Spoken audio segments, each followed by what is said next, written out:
కు బాధ్యత వహిస్తూ కేంద్ర విద్యాశాఖ మంత్రి ధర్మేంద్ర ప్రధాన్ రాజీనామా చేయాలి అని డిమాండ్ చేస్తూ కాంగ్రెస్ జనతా పార్టీ నేడు చలో పార్లమెంట్ కు పిలుపునిచ్చింది.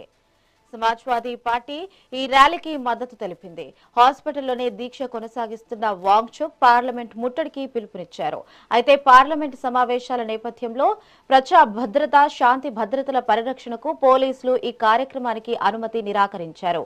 న్యూఢిల్లీలో 144 సెక్షన్ విధిస్తూ 5గురికి మించి గుమిగూడవద్దని ఆదేశించారు.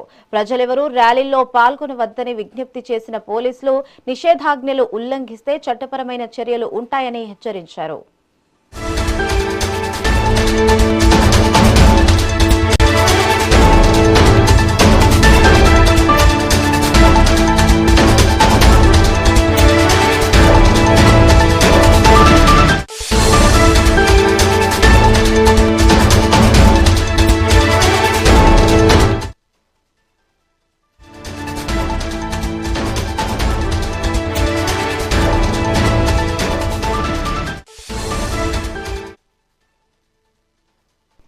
నీట్ పేపర్ లీక్ కు బాధ్యత వహిస్తూ కేంద్ర విద్యాశాఖ మంత్రి ధర్మేంద్ర ప్రధాన్ రాజీనామా చేయాలి అని డిమాండ్ చేస్తూ కాంగ్రెస్ జనతా పార్టీ నేడు చలో పార్లమెంట్ కు పిలుపునిచ్చింది.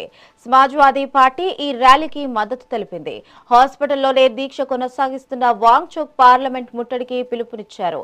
అయితే పార్లమెంట్ సమావేశాల నేపథ్యంలో ప్రజా భద్రత, శాంతి భద్రతల పరిరక్షణకు పోలీసులు ఈ కార్యక్రమానికి అనుమతి నిరాకరించారు.